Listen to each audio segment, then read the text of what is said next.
Alrighty. The name of the narrator is Miss Shianne Huffman. Name of interviewer is Madison Carelock. Date, time, location is Wednesday, October 25th, 3 p.m., Ruth Patrick Science Education Center. And the interview assistant is Miss Carly Elijah. Well, hi, Shianne. Hi. We're just going to start at the beginning, honey, okay? Okay. Okay. When and where were you born? I was born in Fort Stewart, Georgia. Oh, May 22nd, 1989. Okay. Where was your hometown where you grew up? That would be Tallahassee, Florida. Okay. What was it like generally growing up in Tallahassee for you?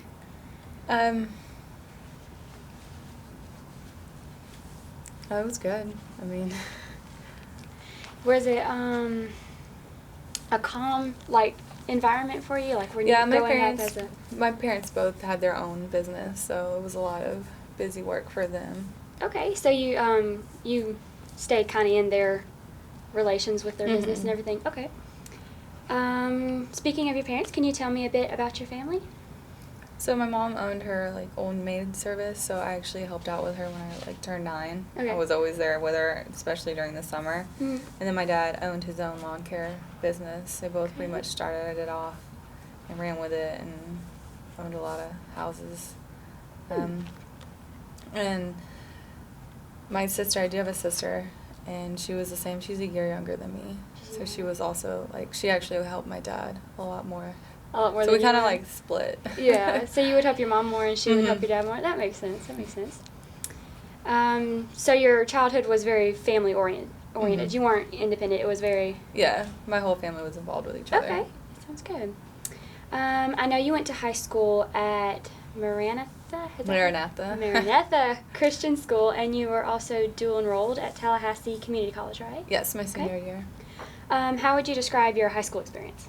Well, I graduated 4th in my class, and I can say that, but I graduated with 7 people in my class, so I should tell you how small it was very small high school. I think it's not even around anymore. That's how small it was. It's just a church now.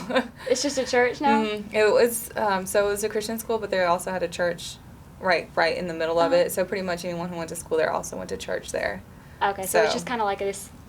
We all knew each other. We all knew each other's family. And so it was just a really small school. Well, that's good. You're close and you can interact with each other comfortably because you see each other all the time. So. Pretty much. Yeah. What kind of activities were you involved in with your 7 people in high school?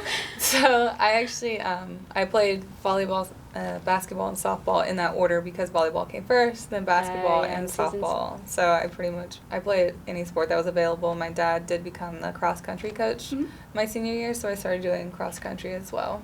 That's good. So you were just very active with sports and everything. Okay. What were your plans after graduation at that time of your life? My plans after graduation were to join the military. Has this always been your plan to do? Yeah, pretty much. Do you remember about what age you had gotten that idea that you had wanted to have been in the military? No, it probably was my senior year. I just said I was going to join the military. Okay, fair enough. I mean, yeah. I didn't really think about, I don't think you really think about after high school when you're in high school until your senior year, and it's like, okay. What you really want to do. Mm-hmm. Yeah. And so. I gotcha. Okay. So you enlisted in both the Army and the Air Force, right? Yes. Okay. Where were you inducted for each branch? Both in Jacksonville, Florida. Both in Jacksonville, Florida. Okay. How old were you enlisted in each branch? I was 18 when I enlisted in the Air Force, and then I was 21 when I went to the Army. Okay.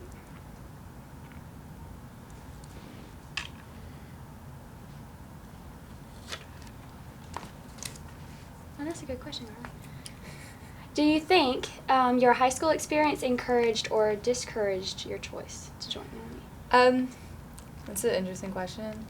I'm not really 100% sure because when I graduated, I actually had a scholarship to play softball for Indiana Tech. Wow. and I moved all my stuff up there, and it was the second day in the dorms when I realized this is not what I want to do. Yeah. Because it's a smaller college. With it being a technical college, you don't get a full ride. So I still had to take out a loan, and I was like, well, that's a lot of money to take out still. Yeah. And so that's when I decided I'm just going to join instead. Yeah, I mean, I can understand the whole financial aid thing being a lot easier because that's what the recruiters go and do at high school. So it's very encouraging. Okay. All right, we're going back to the military now, okay? What was going through your mind at the time of your enlistment process, or your induction process, not enlistment, excuse me? So my dad was enlisted. Okay. He got out for us because he kept going to Fort Stewart. He stayed at Fort Stewart his entire career, and the only way to get out, they sent him to Korea. So my mom was like, enough. Enough. And so just hearing his stories when I was down there, I kept reminding myself, like, it's going to be okay. But the process was really scary because you're there alone. My mom actually did come down the night before I shipped out because you're just thrown into a room pretty much, and you're on your own, and you have to go to places and meetings. They're poking you with needles. They're making you do funny little duck walks to make sure that your body's capable of handling the military. So it was kind of scary. Yeah, I can understand all that being scary. That sounds a lot like the job shadow process. And you're just thrown in the room. You are, and it's just, you gotta scary. go with it. Okay, what made you decide to enlist in each of your branches? So originally I went to the Air Force because my dad was Army, and he said, don't go into the Army. He completely advised against it, and he said, go in the Air Force. And then when I was there, it was just a little too political for me. And so that's when I decided I was going to go into the Army because my dad said, well, it's not so political. It's just demanding physically. And so that's what I wanted to do. I wanted to deploy more, so I went into the Army. Sounds good. What rank did you reach in each branch? I was a E3 in the Air Force, and then I transferred into the Army, and I made it up to E5. Okay. Did it take you a very long time to reach your rank? I think it was average. I was on a 90-day probation suspension when I went into the Army just because when you're coming out of a different branch, they want to just see how you, I guess, mingle in to make sure that probably they're not wasting their time. And That's so, understandable. I mean, so the 90-day probation kind of put me behind, but then I just buckled down and worked my way up and was promoted. I'm going to say in 2012 I was promoted. So okay, so it didn't take you too terrible. Okay. How did your loved ones react to the news of your enlistment? My dad was proud. He wanted to. So, I mean, I was hard-headed in high school, and I didn't want to listen to authority. And I've just always heard that people who are like that normally join the military. Yeah. And so that's just kind of, my dad was like, yes, Go join. for it. Please join. He was a little upset because I did have the scholarship, and my friend, she was playing for the team. They had Indiana Tech, they got lucky, and USA stopped by there to pick up some members to play softball. So he was a little disappointed because I could have been on there, but at the same time he was proud. My mom was scared. She's always scared. Yeah. She's just having to be with my dad the whole time, and every deployment he went on, and then everything she wasn't. And then my sister, she was kind of blasé about it. Just like, okay, yeah, see you get back. Pretty much. Okay. Let's see. Where did you do basic training for each of the branches? So I went in the Air Force. I went to Lackland Air Force Base in Texas. It's near San Antonio. And then for the Army, I went to Oklahoma first, Fort Sill, Oklahoma, for basic, and then I went to AIT in Fort Leonard Wood, Missouri. Okay. Comparing the two experiences, how was the training at the Air Force Base in Lackland, Texas, different from Army basic training in Oklahoma? I don't know if it was the time gap, because some years had passed before I went back into basic, but like the Air Force, you weren't allowed to write letters or like call home or anything like that. Like you got to call home just to say I made it. But in the Army, like, these females had their phones, they were allowed to talk, they could do anything after hours, and so that was kind of shocking for me because I was like, I didn't get any of this, and I was pretty much locked away the whole time. So I guess it's just made it harder to stay anyway in the first place. So it was definitely an eye-opener just to see how the Army, I guess, molded to how kids are nowadays and when I first went in. That's understandable. Mm-hmm. Well, compared to that, were they similar in any way? You got yelled at, so. Pretty much. You feel like do that anyway. Yeah. It was a lot of yelling. When I went to the Army, I was, I guess for basic, I was locked down too. I'd say for AIT it was a little different because I could leave because I had already had some prior service. So I was allowed to leave on the weekends when we weren't in school.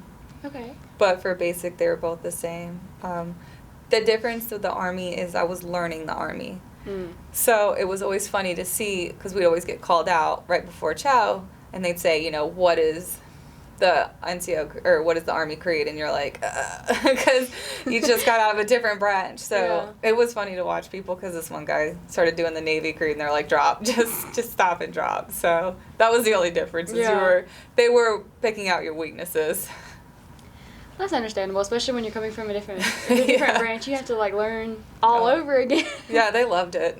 Because you have to learn the ranks, too, and I think they loved seeing you, like, struggle. Lord, I couldn't do it. What were your drill instructors like during training? They're pretty much the same. I just remember this one individual I had, because he would just sit on top of the lockers every time we got in trouble, just to make sure nobody, in the Air Force that was, just to make sure nobody was skimping on the push-ups. And so he would just, because he was a little shorter, so he could jump, and he would jump on top of a locker and just watch us.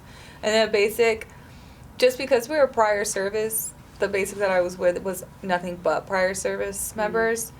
It was a little bit more relaxed, because they understood. We went through it. We knew. Yeah. We knew what we were doing, so it wasn't so stressful and hard. Yeah, that's understandable.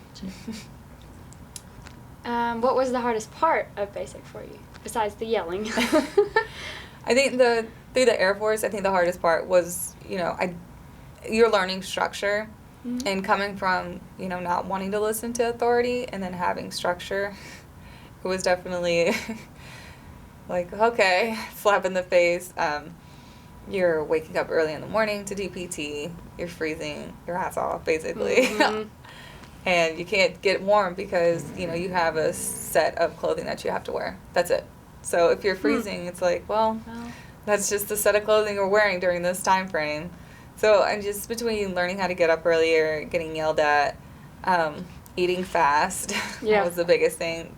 I think it took me a couple weeks to not almost throw my food up after I was done. And then it took me a couple weeks to actually be able to finish my plate, because once your time was up, it was up. You're done. So yeah, because you have that set schedule that you have to follow now, so it's a way different process than what your normal. It was just that, and being away from your family, because you just I couldn't write them, I couldn't say anything, so. Oh yeah, you couldn't do that with the Air Force. No. Was that a big relief for you when you found out you could do that in the Army? I honestly didn't write my family. Like, I was older, and it was just one of those things. And you've gotten used to not being able to do it, too. So it just wasn't a big deal for me.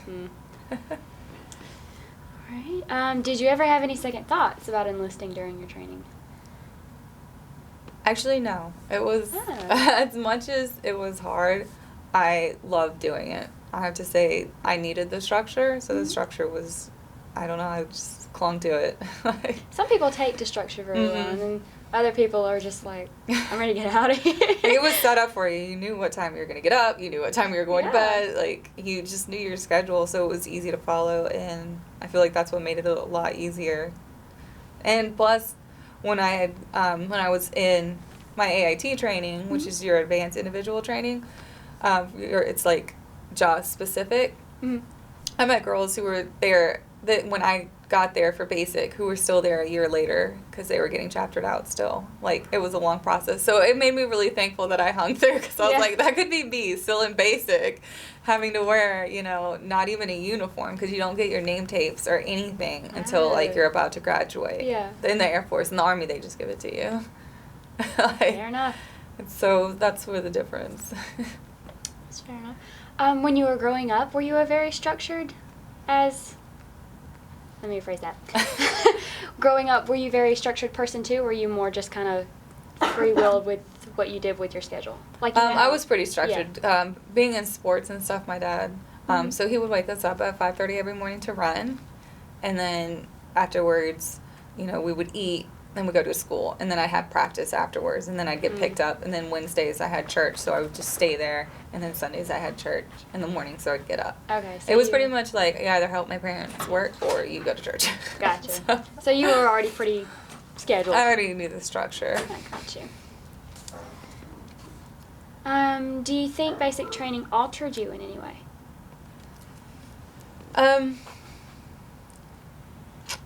You see, I've been asked that before. And I would have to say yes, in an extent that, I did learn, like, sleeping schedules, getting up early. It's something that I don't think I'd probably ever done had I not joined the military and been in basic. And then just the camaraderie with people. Because, it's just you guys. It's nobody else really there on the outside helping you out. And so you learn to pick out your friends and, like, kind of stick with them and glue to them. Mm-hmm. And, yeah, it just got your mentality in a different way. Like, you no longer think the way you used to. Well, you're having to get used to a whole new process. I mean, you're going to find different ways that work for you. Did you have any other training after basic?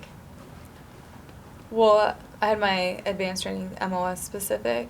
I had that training. And then, yes. That's fair enough. You went through a lot during basic, so I think. Your job specific training, as soon as you graduate basic, you went there. So I had that, and then when I went to the Army, I had my other trainings when I went to different jobs that I wanted to do, so. Okay. Regarding your service on Joint Base McGuire-Dix Lakehurst with the 87th Security Forces Squadron, I cannot talk. Squadron. Can you tell us a little about your specific job while you were there? So this is where the Air Force does differ from the Army. Okay. Because the Army hires civilians a lot of times to do certain things. In the Air Force, we don't hire civilians as much. So I did patrolling as well as I did gate. So it was kind of like half the day you would do the gate work, and then half the other day you would patrol in a car vehicle. Okay. So that was, just cop duties. Yeah. Regular cop duties. And then the gate. So you're basically guarding everything. Yeah. And then, pretty much. You're checking IDs to make sure that they can't come on post. And then we also have the Air Force planes. So we're on the plane. You're on the airfield, making sure that everybody has the right access card to get in and nobody's trying to steal anything. Gotcha. This was your first time in service, right? Yes. Okay. How did it affect you emotionally? In the Air Force? I mean, I wasn't near my family, I could tell you that. Yeah. It literally, I joined and that was it. I joined and pretty much went to Texas and then moved all the way to New Jersey. My family still lived in Florida, so. And then, so being near my family was the difference because, you're in high school, you're always with your family, and you're like, I want to get away. And then when you're away, it's like, you just want to call them to say, hey, how are you? Yeah, you couldn't do that in the airport. So it was definitely when I got out of basic and then I got out of AIT and went to New Jersey. I tried to spend a little bit more time with my family when I could, but honestly, I got to New Jersey and a girl broke her foot, so I took her spot to deploy. So I was there a week before I went back, or before I went overseas. So I didn't really get to explore New Jersey or anything until I got back from that. That was a pretty quick process. It was. I mean, you get there and then you're ready to go. Yeah. Okay. After all of that, why did you decide to leave the Air Force for the Army? I just had some personal things came up when I deployed, and instead of dealing with it, I decided to run away instead. And so I told my dad I couldn't handle it. It was just too much for me, but I didn't want to get out completely, and so he just said, join the Army. Well, sometimes that's the better thing to do. They had so the Air Force does this force shaping program where they're like, who wants to get out, you can get out. And so my name was brought up to get out, and so I just thought, instead of fighting it and trying to stay in, I'll just go into the Army because I'd already been talking to Army recruiters about it. So it just kind of worked out in my favor. That's good then. Yeah. Where were you stationed during your time in the 551st Military Police Company? That was in Fort Campbell, Tennessee. Okay. What was your time there like? My time so at Fort Campbell, there's a saying, you either hate it or you love it.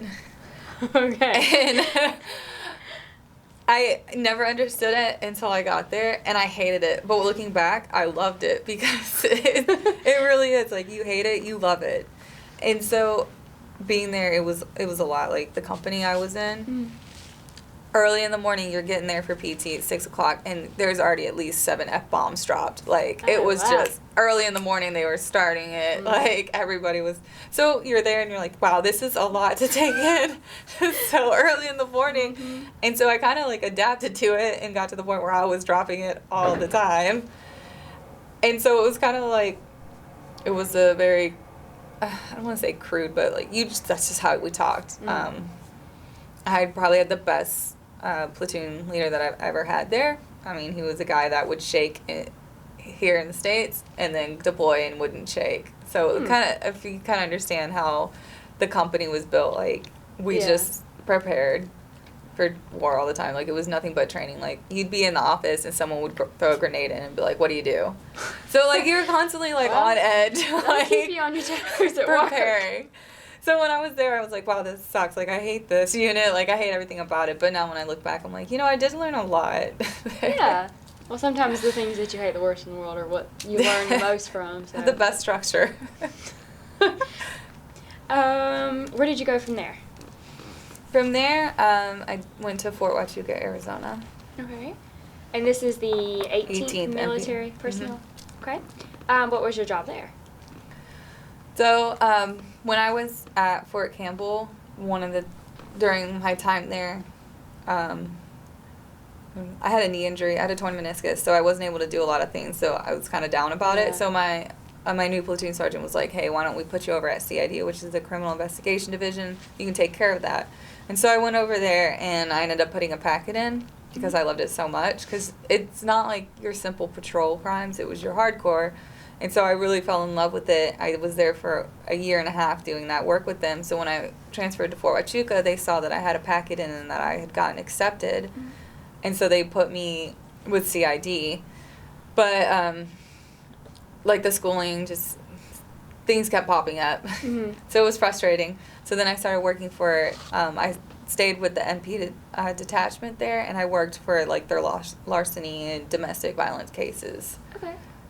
I cannot think. Oh, investigations. I worked with investigations. So I kind of, like, bounced around. I did patrolling, investigations, CID, investigations, patrolling. Like, this is wherever they needed me, I guess, at the time. So it was really different compared to your Air Force patrolling? Yes. Okay. Makes sense. Let's see. Where'd you go after that? After that, I got out. That's when you got out? Okay. So your 31st CID Military Police Detachment, was that the same as your 18th? That was Fort Campbell. That was Fort Campbell. Okay, I got you. So I was attached to the 551st, and then they attached me to the 31st Gotcha. CID. Alrighty. Okay. Is there anything else that we've left out about your military service you want to share with us? No. Good. We covered everything up pretty much. Very different. Yeah. Okay. When did you leave the military? April 2015. Okay. And why did you decide to retire? I actually was medically retired, so it wasn't so much a decision on my part. It was a decision on their part. Their part. Well, there's no control over that. Okay. Where did you go after leaving the military? I went back home. And my dad's stationed here in South Carolina, so that's where I ended up. So you just kind of came right back. Right back to South Carolina. Okay. What was the transition to becoming a civilian like? I guess you could say I'm still in that process. It's understandable. You think it's easy, but I mean, No. once you get into it, it's hard. I mean, you're in the military and you're like, fuck this, I want to be a civilian. Like, I can't handle this anymore. Like, I can't, because you see people, you know, you see them coming through the gate, they're wearing their pajamas, they're like coming out of bed, and you kind of envy that. Like, Yeah. you want that. Like, I wanted to be that person that didn't have to go to PT in the morning. I wanted to be that person that wasn't working, 16-hour shifts. But then when you get there, you're like, I don't know what to do with my life. Like, here I am. Like, It's a big adjustment. It was quite the adjustment. Like I said, it was a big adjustment. So I know it must have been difficult for you, but did you feel any more at ease when you retired? Or was it more overwhelming? Because I think it was more overwhelming. With the environment change? Mm-hmm. It's a lot more overwhelming because you're in this period where you're not a soldier anymore, but you're never going to be a civilian. So you're kind of like lost, I guess, in the middle. Like, what are you? So. I mean, that's completely understandable. And so I guess that's what, I don't know if you ever really get over that feeling. Mm-hmm. Because, again, certain things happen and you're like, oh, you revert back to being a soldier, but you're not there. Yeah, it's just kind of that small part of you that just stays with you. Were there any kind of, like, environmental factors that helped you with the transition, or was it just mainly on your own that you had to work with it? What do you mean?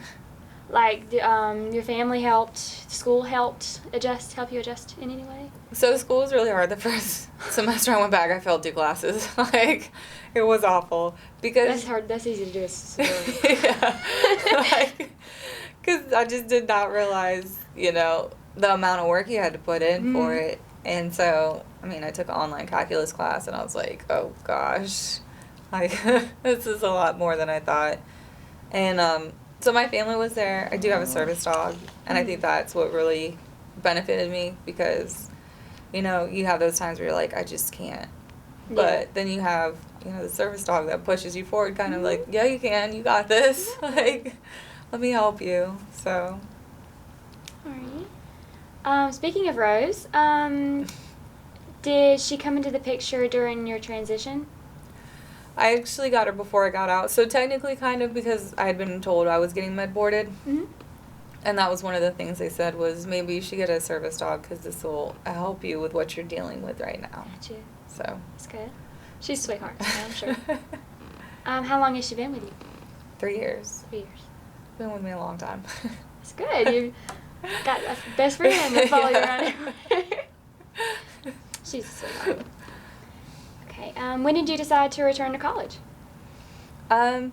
Well, when you're in the transition, so you go to ACAP in the military. It's just it's a week-long process that you pretty much have to go to in order for you to get out. Because the military wants to try to prep you for becoming a civilian. They want you to get you ready. So when I was in ACAP, there was a female who came in and talked to us about going back to college and the different benefits that we can have out there. And so just having that knowledge, I was like, I'm going to go back to college. It was just, what college? And so I decided to go to Midlands because it was a technical college, but it was small. And that's why I chose it, because there wasn't many people. Yeah, So. I like smaller colleges too. So. Yeah. Speaking of Midland, what was your time like there before you came to USC in the spring? The classes that I was taking, because I had already taken a bunch of classes when I was in. So the classes that I was taking were kind of like your last year classes, so it was not many people there. Okay. It wasn't as involved as it is here at USC Aiken. No. If that, I know USC Aiken's a small college, but they're this is more involved than Midland's. Like, I didn't talk to anyone. Nobody talked to me. I went to class. I went home. That was it. I did not do anything with anyone. That was it. USC is very involved, so I can understand that. And you are a senior this year, right? Yes. Okay. Why did you decide to transfer to USCA? I looked at Columbia. Columbia's just, I live in Lexington. Columbia would just have been a better choice because it's right there. But it's so crowded. The class sizes. Big. I have a friend who goes to Columbia, and it was just, he's like, oh, you got to find parking. You got to come in early. And it's like, I don't want to deal with that, especially with Rose. And it would have been too much for me. So I chose USC Aiken, much smaller. I got here, and I was like, wow, Midlands is bigger than this place. Because Midland has 3 different locations. Oh, wow. They have a lot of locations, so it was definitely this was a better pick. Okay. What are you majoring in? Exercise science. Okay. What made you choose your major? Besides the obvious of military. Well, they have a saying that if you're going into physical therapy, you've pretty much probably been injured. Yeah. And so being in physical therapy so many years, I'm like, okay, I want to do this. Yeah. I know a lot about it. I know the different techniques, and then just being able to see how I was helped, I want to repay the favor and do the same for other people. So, I mean, just exercise in general and being in shape and fit and, like, challenging your body is, like, something that I hold dear, because it's crazy how much your body can do stuff that we don't realize. Yeah. So, just, I mean, in the military, they show you that real fast. Like, you don't think you can wake up. I need that kind of enthusiasm in my life. So, just having that, that's what I want to do. So, I want to go to grad school after this for physical therapy. Sounds great. Okay. When did you start your job at the Veteran and Military Success Center? This past semester, like the second summer. So, June. Yeah. June or July, one of those. Summer. Probably July. Summer 2, there we go. Yeah. Has your job helped you with your transition? I would have to say yes, it has a lot. Because again, like, even when I started coming here, I just went to class and went home. Mm-hmm. I mean, I kept to myself. There's a park not far away from here on Croft Mill Road. I would take rows there between classes just so I didn't have to be around anyone. Mm-hmm. And so being at the Veterans Center, like, I have interacted more with people. I've talked more with people. It has helped me kind of come out and not be so, like, I just want to go home. I don't want to deal with any of you people. Goodbye. So it's helped me a lot. Yeah. Okay. Most students describe college as a huge adjustment period.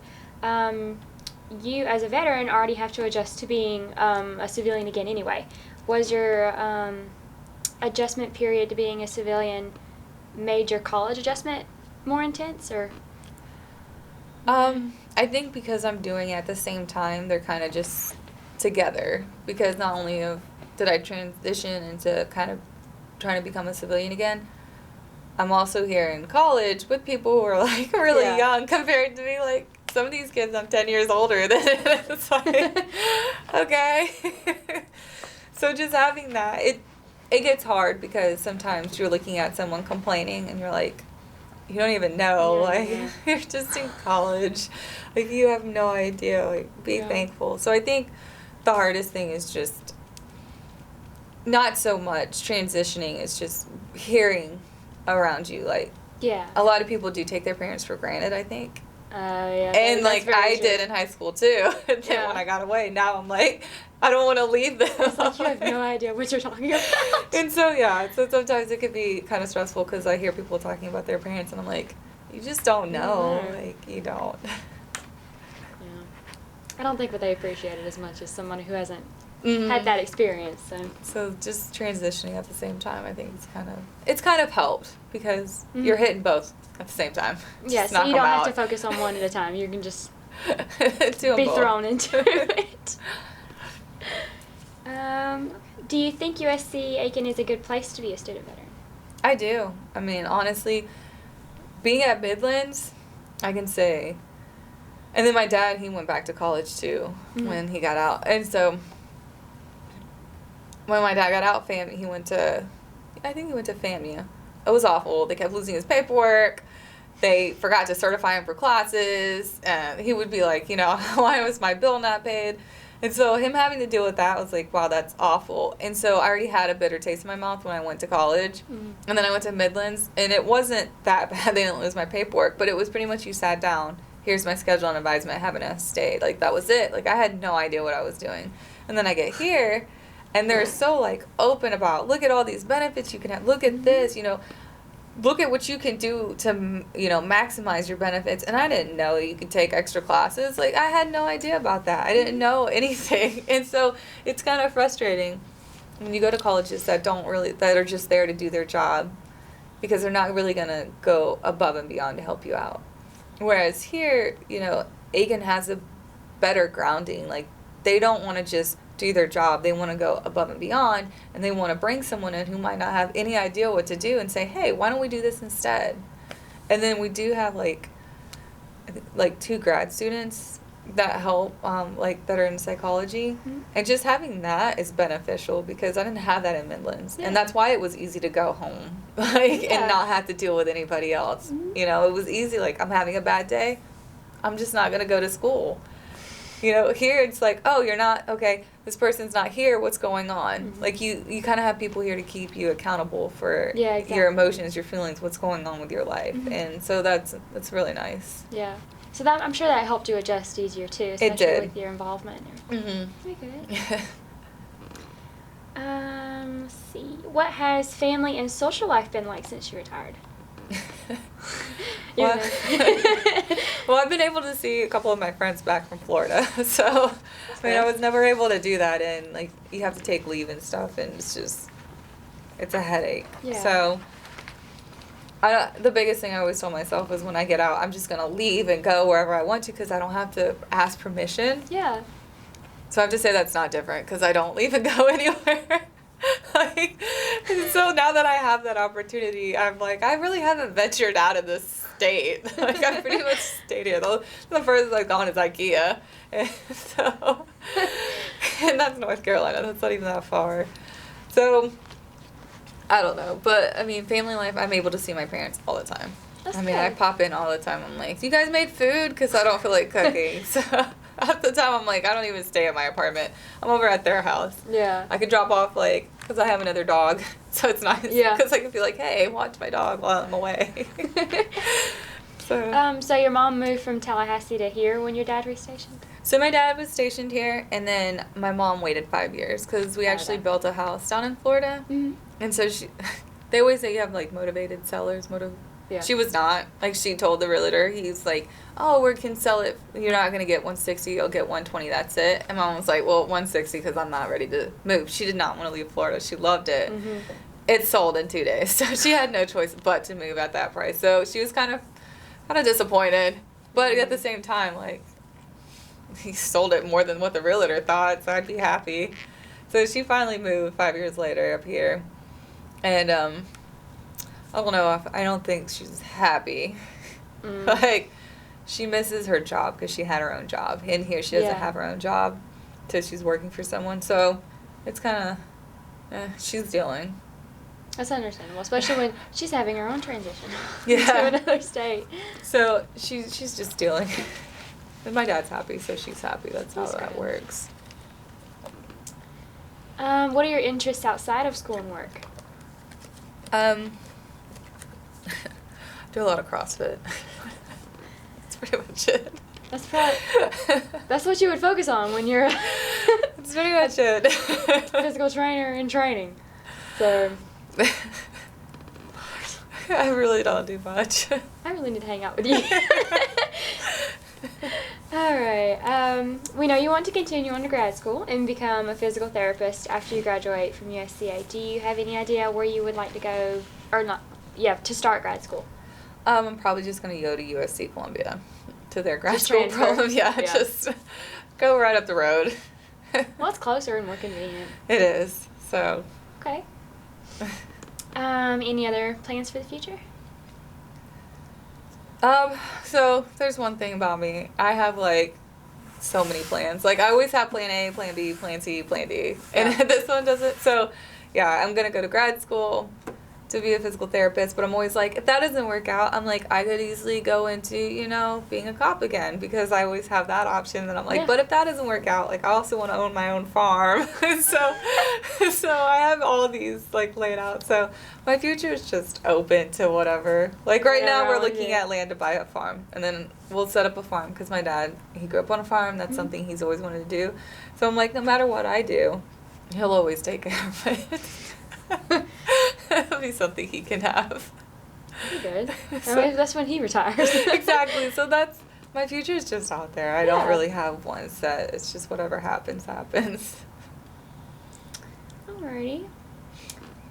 Is there anything else you would like to say or talk about before we wrap anything up? That's pretty much Ready it. to go? Okay. All right, sweetheart. Thank you so much for your time, and thank you for your service. Thank you.